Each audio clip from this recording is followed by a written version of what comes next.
as humans, we all are having that intrinsic motivation to grow, to find an answer to all our problems on our own, and to evolve at every step of our life.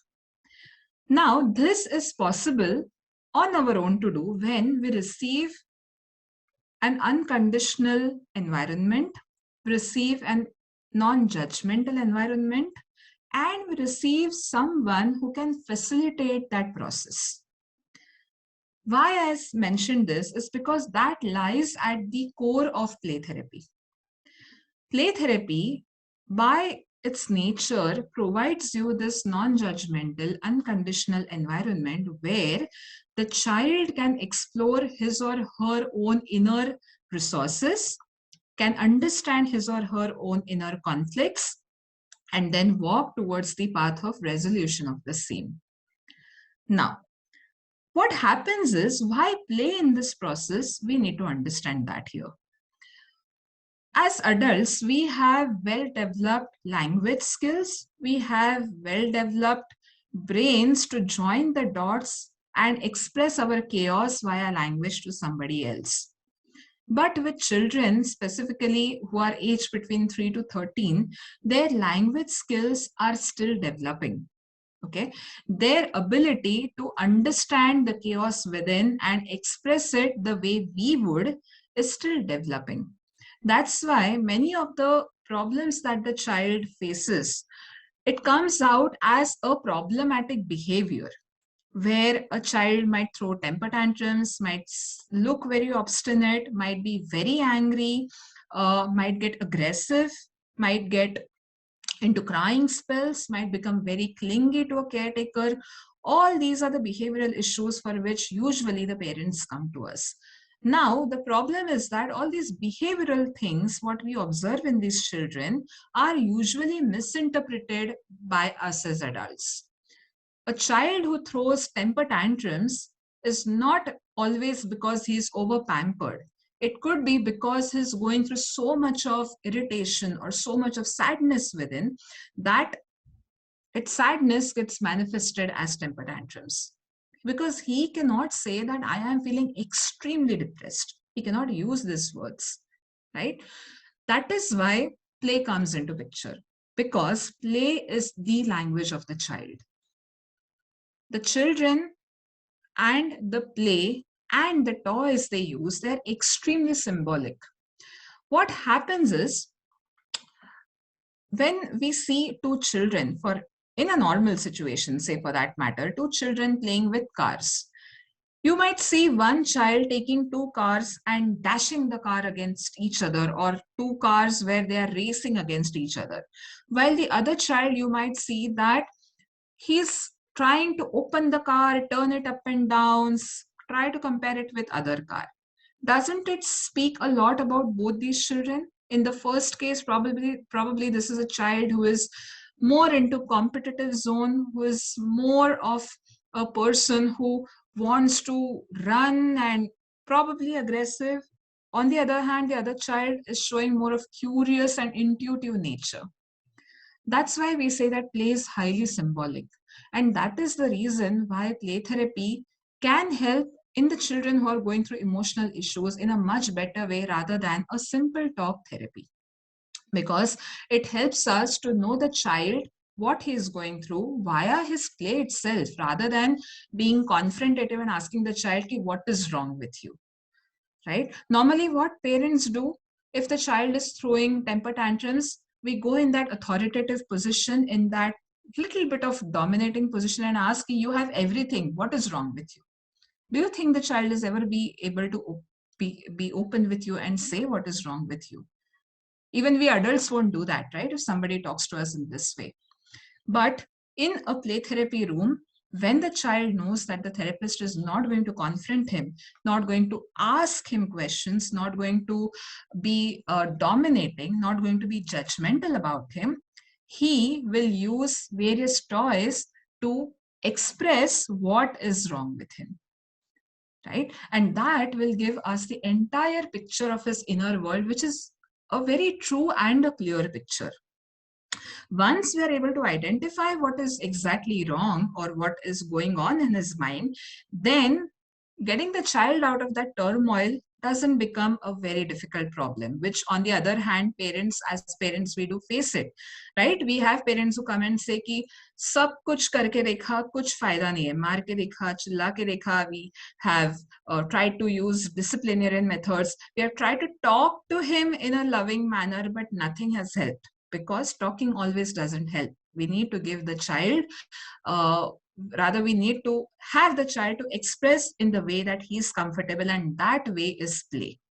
Okay, now let me tell you, or rather make it more clear to you by a small case that I recently have experienced. Okay, this is the story of a young girl who at the age of 3 years suffered a major medical complication during one of her benign abdominal surgeries, where she landed up into having another operation on her brain, which went into complications and which triggered a spastic paralysis in one of her lower limbs and her left leg and left hand, basically.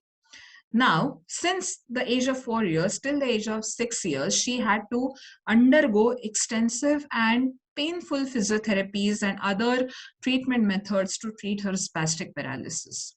As she started to grow, she could realize the difference between her and the other children. The other children could run, jump, jog, which she was not able to do. Plus, every day, 5 p.m. in the evening, when every child goes out to have his fun time with his friends, she had to go to her painful physiotherapy.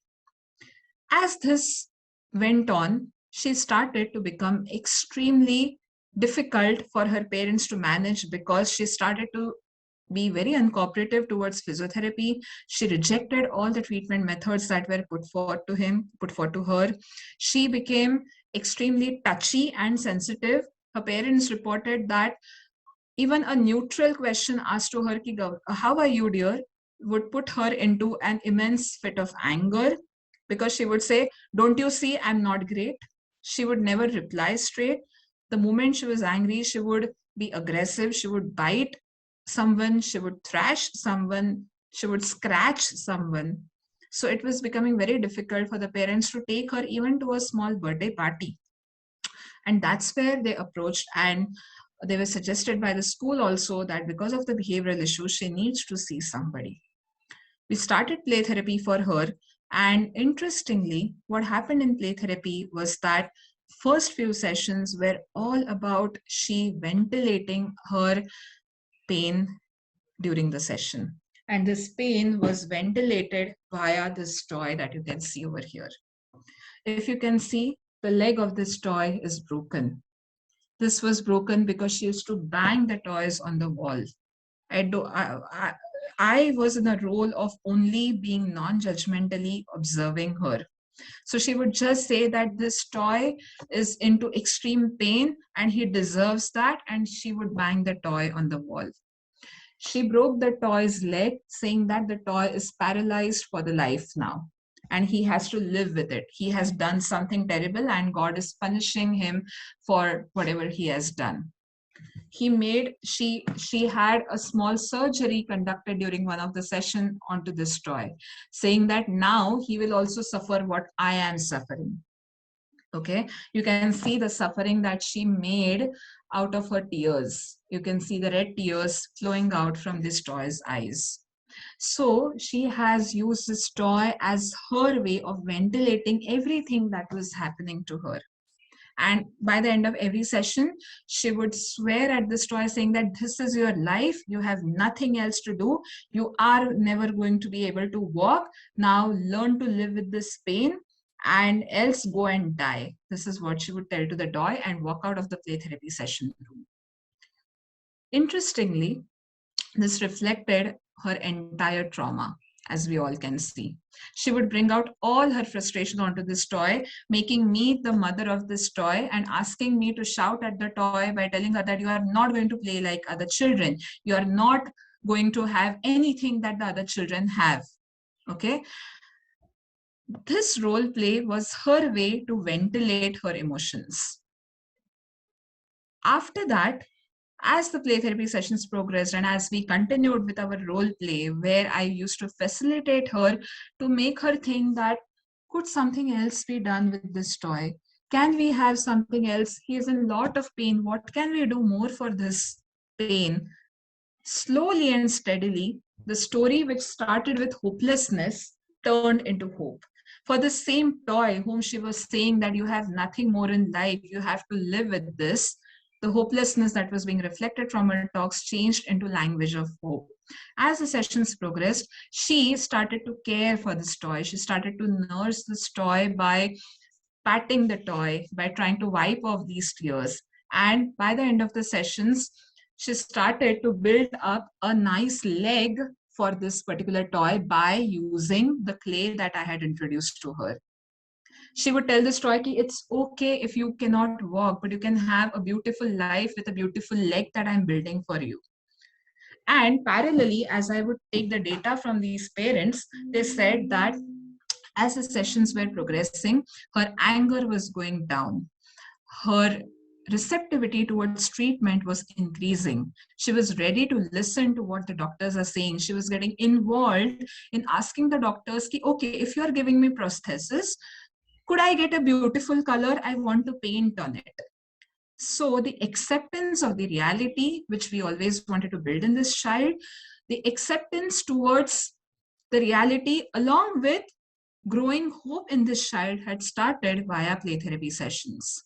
And not just that, she also was learning to regulate her emotions. We use puppets like this to help her regulate her emotions, to help her identify what she's going through. A 7-year-old child does not know what word to use when I feel worried, I feel scared. So using these kinds of puppets, we first taught her that what are emotions, how to identify when you're feeling sad, what to do when you feel sad, rather than biting or scratching people, by using again puppets, not by telling her that you should not bite or you should not get angry. Decontextualizing the entire phenomena that happens through play therapy help the child to build up healthier coping strategies, to build up acceptance and hope. That's how play therapy can benefit these children indirectly, in a non-threatening way, and in a manner which is very long lasting. Today the child is 10 years old.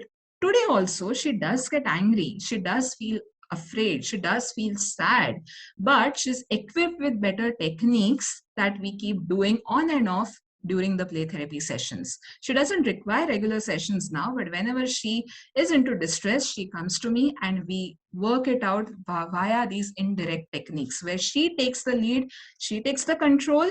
I am only the facilitator, and we just figure out how she's supposed to handle it. So that is the impact of play therapy, what we can have with children.